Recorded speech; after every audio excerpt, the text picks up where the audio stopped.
Chegam a Portugal e na bagagem trazem vontade de ouvir boa música.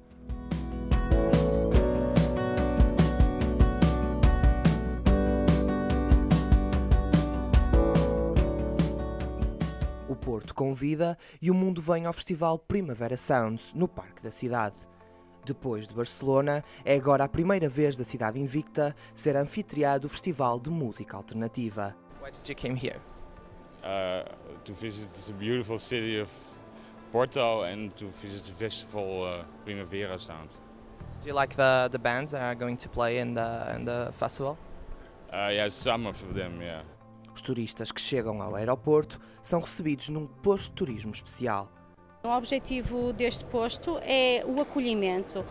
Nós, cidade do Porto, somos reconhecidos mundialmente como sendo um povo hospitaleiro e, portanto, achamos que fazia todo o sentido termos também no aeroporto acolhermos as pessoas que vêm a este festival.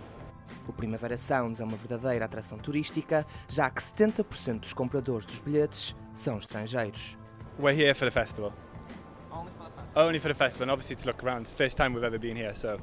You are not going to see the city? No, we will. Yeah, we want to see the city as well because we've heard it's a really good city. So yeah. So what attracts you most here? Well, the weather. We've heard it's a beautiful city as well. So and hopefully the people are nice. Primavera Sound Festival, of course. Yeah. Do you like the bands? What do you think about the program of the festival so far? It looks pretty good. I'm really bad at remembering everything that's coming, but it looked really good. So looks like it might be a nice place. Hopefully, a bit of nice food and different culture to experience, I think. well, I've been here before, but I really like for example, the Casa da Música. I really like to see that again. I like to drink some good Porto to go to the wineries and stuff like that. No festival são esperadas 25 mil pessoas por dia.